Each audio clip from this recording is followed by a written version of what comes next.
কোথায় আছো ওগো মাতা আছো চিঠি লিখি ব্যথার কাজলে কোথায় আছো পিতা আছো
সেই সময় পত্রখানা না দিলে সেই সময় পত্রখানা দিলে আমার মা কি করবে জানো? কি করবে মা? কোনো মা কি পারে সন্তানের দুঃসম্পদ দেখার পর কি শুনবার পর কি স্ত্রী থাকতে পারে? আমার মাঝে প্রাণে মারা যাবে সেটাকে ছাড়া না মা না, আমি এত বড় অমঙ্গল আমি হতে দেবো না মা। তুমি সত্যই বলেছো মা, সন্তান বিয়োগ যন্ত্রণা তোমার মা সহ্য করতে পারবে না মা গো, সত্যি বলেছো মা। কোন সময় দেবে জানো? কিন্তু আমি কখন পত্র দেবো তুমি আমায় বলে দাও মা। আরে না জানি ওরে কাকারে সুখে অগ্নিতে ঝঙ্ক দিয়ে রে মারা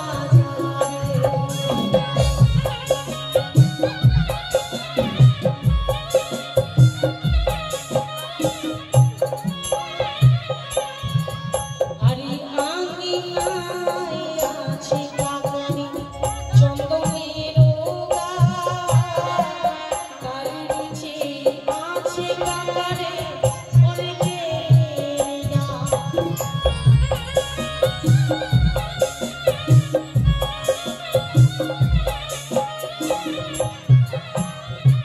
আঙিনায় আছে কাকারে নারিকেলের গাছ, তারই নিচে আছে কাকারে চন্দনের গাছ। যখন আমার মা চন্দন বৃক্ষের তলায় শুকাইবে কেশ, সেই সময় দিও সে তো আমার মায়ের দেশ। মা, যাও সেই সময় পত্রখানা দিলে তোমার কোনো ক্ষতি হবে তো না, না? যাও। কি আর বলবো মা, আমি ক্ষুদ্র শিক্ষকের ছানা, এই সাগর বক্ষ থেকে তুমি আমার প্রাণকে রক্ষা করেছো মা। আমি কত অকৃতজ্ঞ, আমি একবারও শুনলাম না তোমার বুকে কত ব্যথা, কি ব্যথা নিয়ে সাগর জলে ভেসে যাচ্ছ আমি জানতে পারলাম না মা। তোমার কোলে ওই নিতের জীবাশ্ম কলার আন্দাজে বসে অনাবরত রুধির দ্বারা পরিশ্রম করে তুমি ছুটে চলেছ একাকিনী কোনো মানবী এই সাগর বক্ষে তো ভাসে না মা। তুমি আমাকে সত্য পরিচয় দাও মা, কেন তুমি জলে ভাসছ? না হইলেও মাসপক্ষ দিন অষ্টচারী পদ্মাবতী বাসর ঘরে করলো আমায় আনে, তার ফলে ভাসলাম গঙ্গাতে।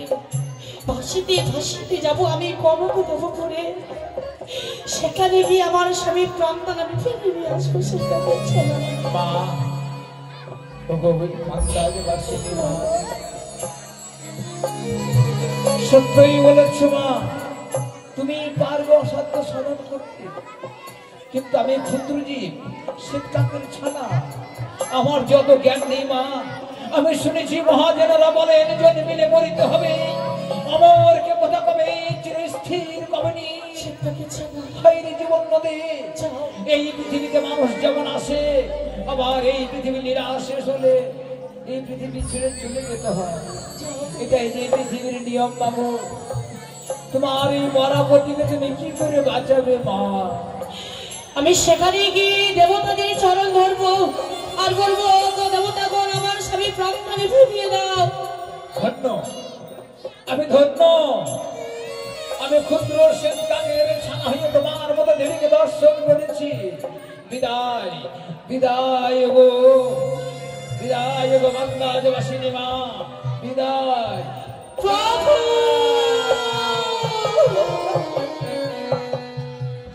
মা, তোমার কথা যে বড় মনে পড়ে যায় মা। তুমি না একদিন আমাকে এই হাত দিয়ে খাইয়ে দিতে, তুমি আমার কেশের খানা বেঁধে দিতে, কেশ খানা বেঁধে দিতে, এই কেশের বেঁধে নিয়ে যেতাম আমি সঙ্গীতর সঙ্গে খেলা করতে গো। তোমার কথা বড় মনে পড়ে যায় না। তোমার কোলে না ঘুমালে আমার ঘুম আসতো না গো জাননি। যে বেহুলা এক মুহূর্ত চোখে আড়াল করতে দেয়নি, সে বেহুলা একার আমি ভেসে যায়। তোমার স্বাদের বেহুলা যে একাধারে ভেসে যায় গো মা। তুমি কোথায় রয়েছো মা জননী?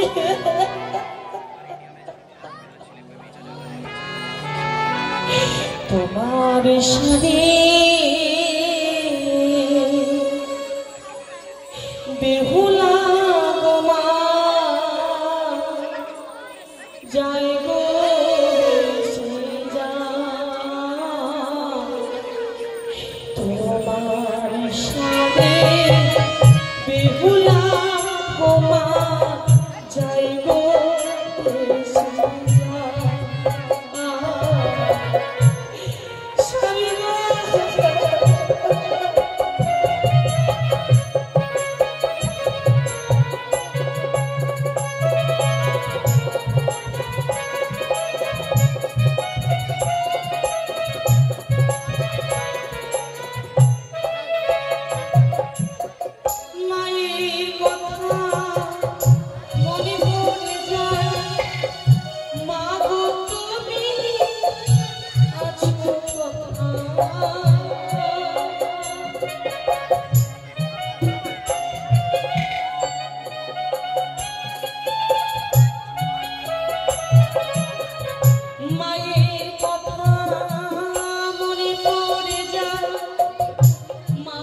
এবার আমার মা বলে ডাক।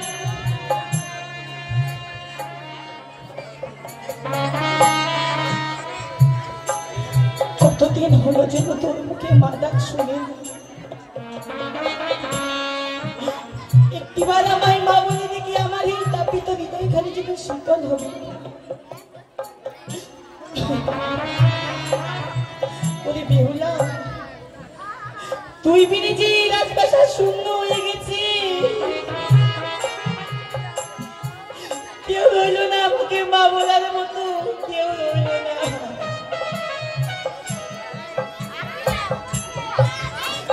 না না, আমি আর কাঁদব না। কালী দিশিতে যেন বেহুলার বিবাহ দিয়েছিলাম, আজকে যেন তার অষ্টমঙ্গলার দিন। আর বিলম্ব নয়। কোথায় বৌমা? বৌমা, মা, আপনি ডেকে পাঠিয়েছি? প্রণাম। বেঁচে থাকো মা। এমন করে সাত সকালে বৌমা বৌমা বলে ডাকছে কেন? কি হয়েছে? বৌমা, বলো। কালকে যেন আমি আমার বেহুলার বিবাহ দিয়েছিলাম, আজকে যে তার অষ্টমঙ্গলার দিন। সত্যি বলেছেন মা? আমরা যেন সত্যি বোন বেহুলাকে ছাড়া যেন একটু মুহূর্ত ভালো লাগে না। সত্যি বলেছি। আর বিলম্ব নয়, আমার ইচ্ছা আলাই তোলাই তাদেরকে ডেকে আমি যেন বেহুলার আনয়ন করার জন্য পাঠিয়ে দেবো মা। বেশ, তাই যদি হয় মা, একটুবারে দেখে দাও। কোথায় ভাই আলাই দিলাই? আলাই দিলাই, এদিকে আয় ভাই। যাচ্ছি বৌদি। এসে করছো কেন? আয় বাবা আয়।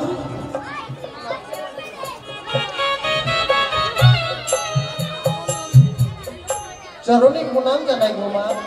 আশীর্বাদ করি বাবা। এমনি ভাবে চরণী প্রণাম জানাই জননী। বেঁচে থাক বাবা, এমনি ভাবে ডাকাডাকি করছে কেন গো জননী? বেঁচে থাক বাবা। মা, তুমি কাঁদছো মা? কি হয়েছে মা? ওই আলাই, এই দিনে তুমি কাঁদছো কেন? বলিস নে বাবা, বলিস নে। কালী মিষ্টি যেন তোদের ভগিনীকে বিবাহ দিয়েছিলাম, আজকে যেন শূন্য হয়ে গেছে আমার এই রাজপ্রাসাদ। ও, বেহুলার জন্য তোমার মন খারাপ করছে না?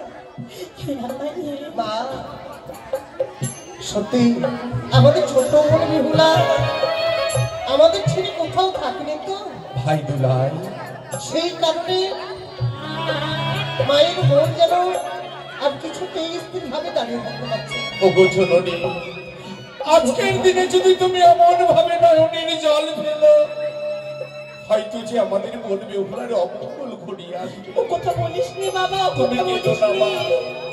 অমন করে তুমি নয়নের জল ফেলো না, মুছে ফেলো একটিবার তুমি ওই নয়নের জল। সত্যি মা, বলছিস বাবা। আজ তো আমাদের বোন বেহুলার অষ্টমঙ্গলার দিনে আমাদের তো উদারে হইতে চম্পকনগরে যেতে হবে না। বোন আর ভগ্নিপতিকে সঙ্গে করে নিয়ে আমাদের উদারের মধ্যে আসতে হবে। হ্যাঁ বাবা, তাই তো আমি যেন সারা রাত যপন করি সুন্দর এক মেলামের সাথে। কে বলছো মা? সারাটি মিশে জেগে তুমি মেলোডির ভাত তৈরি করেছো। তবে জানো মা, তোমার এই মেলোডির ভাত দর্শন করে বেহুলা যেন বড় খুশি হবে না। সেটা মিষ্টান্ন খেতে বড় ভালোবাসে।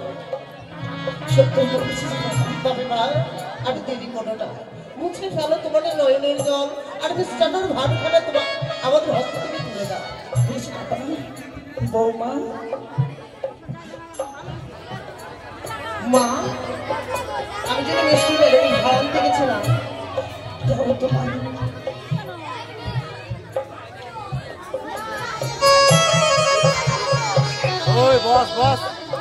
তবে মা, এইভাবে বেহুলার কারণে তুমি চিন্তা করো না, বিহুলাই আমাদের ছোট্ট বোন, সে বড় সুখে আছে মা। বিহুলার জন্য তুমি এইভাবে নয়নের জল করো না।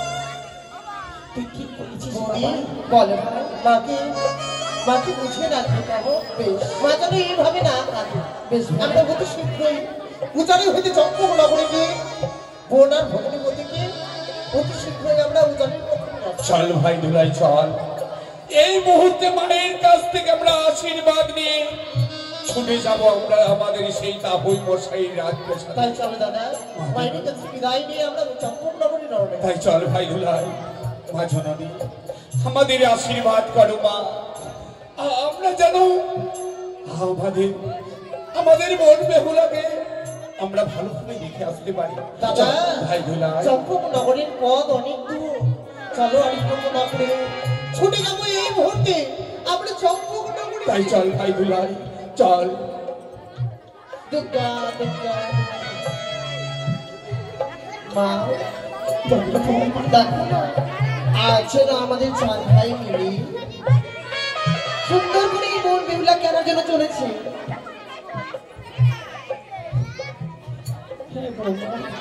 তাই আর বিলম্ব নয়, আমি যেন সকাল সকাল চান করি, আমার যেন চুলগুলো কাঁচা দিয়েছি।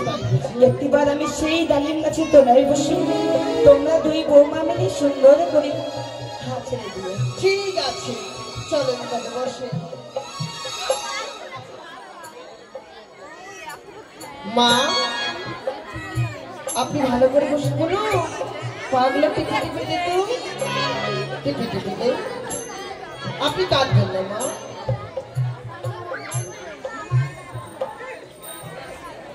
কাঁদবেন না।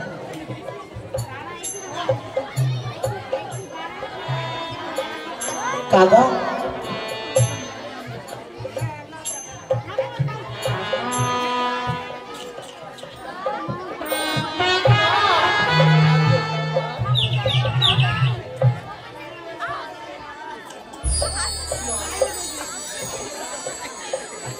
আপনি সেটা করবেন না, ঠিক সময় মতো চলে আসবে মা। আপনি কাঁদবেন না। কাউয়া,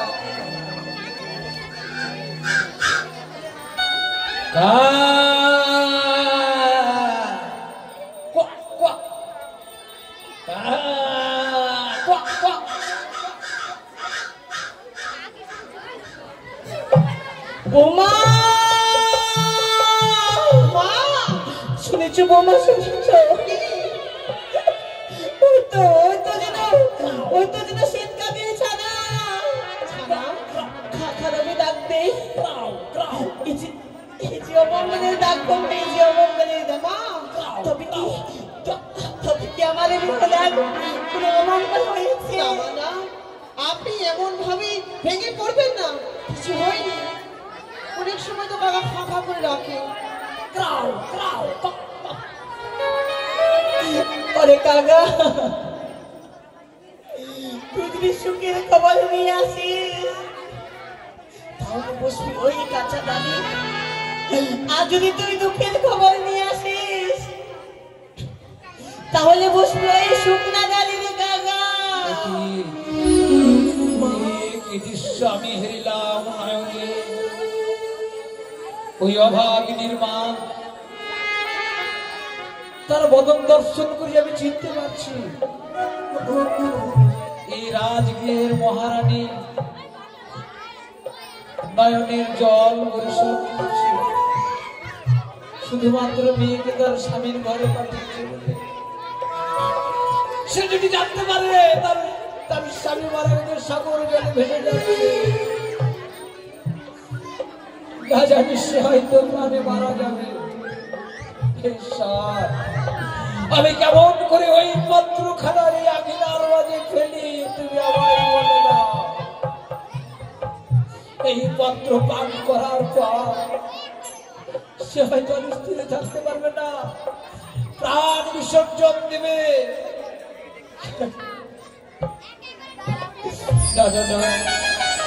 আমি এই দুঃখিনীকে কথা দিচ্ছি মা, আমি তোমার পত্রখানা তোমার মাতৃকে পৌঁছে দেবো। তাই আর আমি বিলম্ব করবো না, এক্ষুনি এক্ষুনি শুকনো ডালে গিয়ে বসবো। মা। সে যেন বুঝতে পারে মা, আমি আমি আপনার ভুল ধারণা। আমাদের ভুল ধারণা। আমি এই মুহূর্তে দেখবে সেই কাদাকে এই আঙিনা হইতে উড়িয়ে দেবো, দেখবে। এই মার মার কোনো মার, কাদাকে মার মার মার, বলছি মার মা। মার মার মার না বাবা না। মার কোনো মার, মা কোনো মার মার।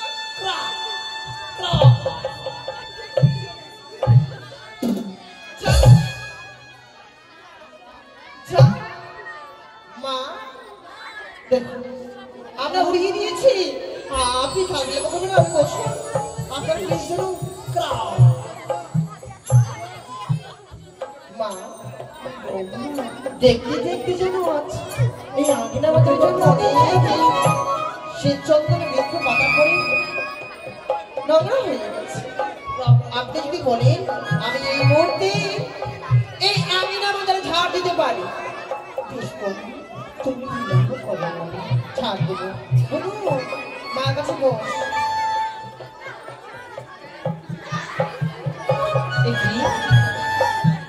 একই দেখি আজ আজ মেয়ের আঙ্গুলির মাঝে কি জন্য এমন করে গোল করে দেওয়া রয়েছে। তবে কি এটা মাকে নিয়ে একটু দেখাবো। মা, মাগো, কি পেয়েছো তুমি? একটু বারে চেয়ে দেখুন। কি বল? আজ জন্য আমি আঙিনা ঝাড় দিতে দিতে এক বস্তু পেয়েছি। বস্তু? হ্যাঁ, মনে হচ্ছে এ কোনো এক আঙ্গুলি। এই অঙ্গুলি খানা যেন বড় হচ্ছে না, যেন মনে হয় আমারও তাই মনে হয়, কোথায় যেন দেখেছি মনে হচ্ছে। চিনতে পেরেছো? মনে আছে এই অঙ্গুলি দিয়ে আমি আমার বাবু জামাতাকে আশীর্বাদ করেছিলাম? সত্যি তো বলেছেন।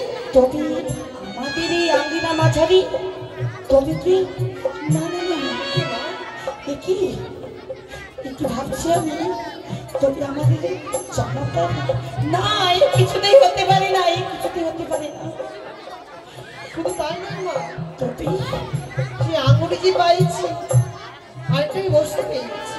বস্তু পেয়েছি? একবারে চেয়ে রাখো, আমি না ঠিক বুঝতে পারছি না এ হলো পত্র না কোনো ধবলিশালী অঞ্চল, আমি বুঝতে পারছি না।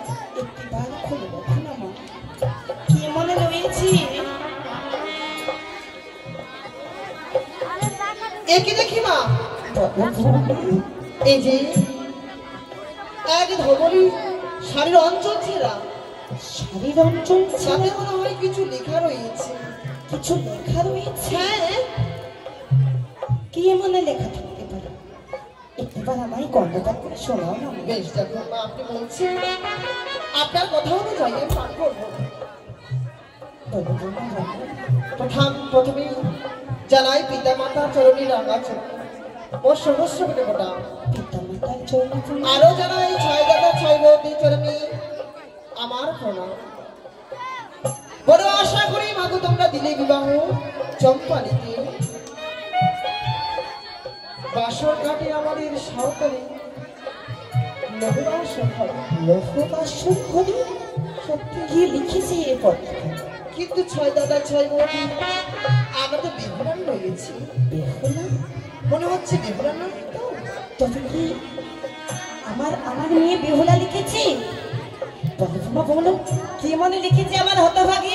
বেশ, প্রথম প্রহর গেল মাগো বাসর দেখিতে, দ্বিতীয় প্রহর গেল আমার বাসা খেলিবারে। বাসা খেলে দেখেছো মা, আপনার মেয়ে শ্বশুরালয়ে গিয়ে যেন স্বামীর সঙ্গে বাসা খেলেছে। সত্যই আমি বুঝতে পেরেছি, যখন তোমরা বাসা খেলছিলে হয়তো আমার মেয়ে চুপি চুপি সেখানে দেখে বাসা খেলা শিখে নিয়েছে, তাই তো? সত্যি বলেছো মা।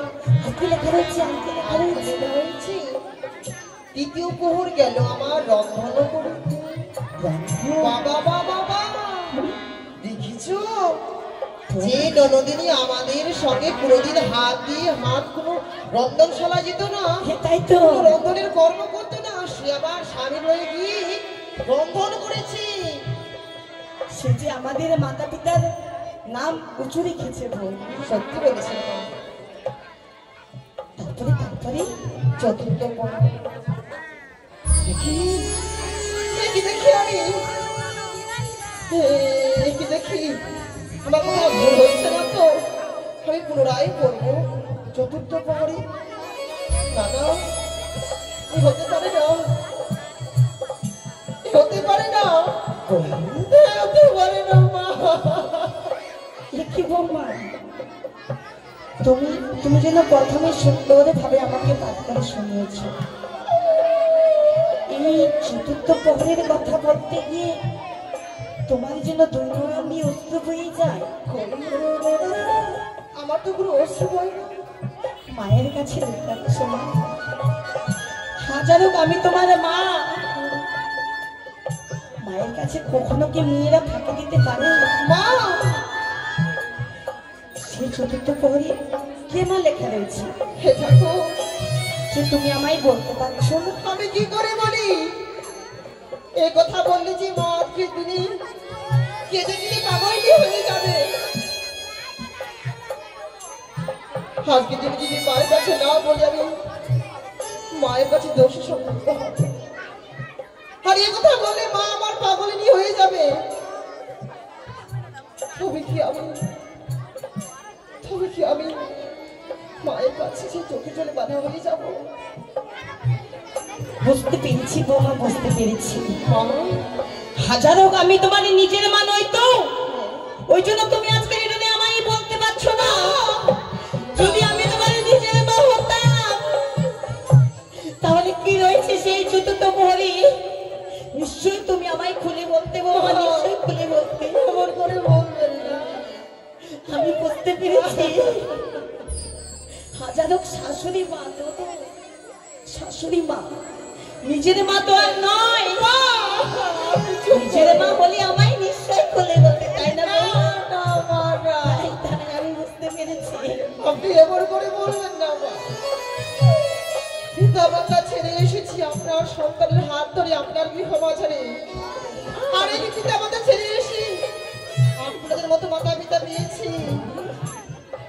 আপনি যখন বলছেন আমি পাঠ করবো মা, আমি পাঠ করবো। বলো, আমি শুনবো। চতুর্থ প্রহরে যেন আমার বড় স্বামীকে খাইলে পদ্মার কালভুজঙ্গে মৃত স্বামীকে ধারণ করে ভাসিলাম আমি অকুল গঙ্গার এই জলে। সে কি বৌমা?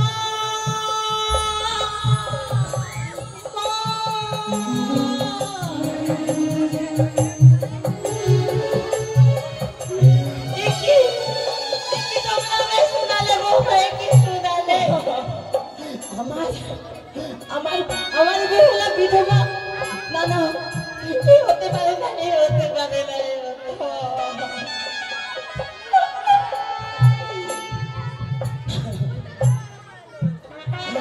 কানে মিষ্টি যেন আমি আমার কন্যাকে বিবাহ দিয়েছিলাম, একটি নিশি পার হতে না হতে, না না, একে বিশ্বাস করে নেব। নিশ্চয়ই তোমরা আমাকে মিথ্যে কথা বলছো, তাই তো? নিশ্চয়ই মিথ্যে কথা বলছো। যা লেখা ছিল আমি তাই বলেছি। কোন নারী বিধবা হয় এবছর 6 মাসে, আমার মেয়ে বিধবা হয়েছে বিবাদী। না না, কি শোনালে তোমরা, কি শোনালে? আপনি আমার মনে ভেঙে পড়বেন না মা।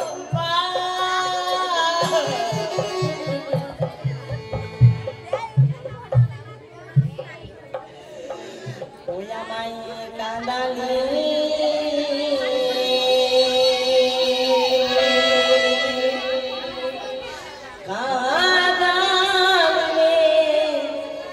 বেহুলা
আপনার কার কাছে গিয়ে এমন সান্ত্বনা পাবো? হ্যাঁ জানো 10 মাস 10 দিন যেন আমি আমার এই বিহুলাকে গর্বে ধারণ করেছিলাম। হাজারো আমি মা তো কন্যার যদি কোনো কিছু হয় সে মা যেন থাকতে পারে না। মা তোমরা যেদিন মা হবি আমার দুঃখখানি নিশ্চয়ই বুঝতে পারবে, নিশ্চয়ই বুঝতে পারবে। আপনি শুধু শুধু পাগল হয়ে যাচ্ছে। আপনার মেয়ে আমি এই জগতে তো আরো থাকতে পারি। তাছাড়াও একটিবারে মনে করে দেখুন, কিছু সময় পূর্বে আমরা আলাদুলাইকে পাঠিয়েছি বেহুলাকে আনার প্রার্থনা। আপনি এমন করে কাঁদবেন না। সত্যই বলেছ বৌমা। না না আমি আর কাঁদবো না। না জানি আমার এই চোখের জলে আমার একমাত্র কন্যার অমঙ্গল হতে পারে। আমি তো পাঠিয়েছি আমার আলাই দুলাইকে, তারা নিশ্চয়ই কোনো না খবরে নিয়ে আসবে। সত্যি বলছেন আপনি বিবাহ চলুন মা। চলো মা, চলো চলো।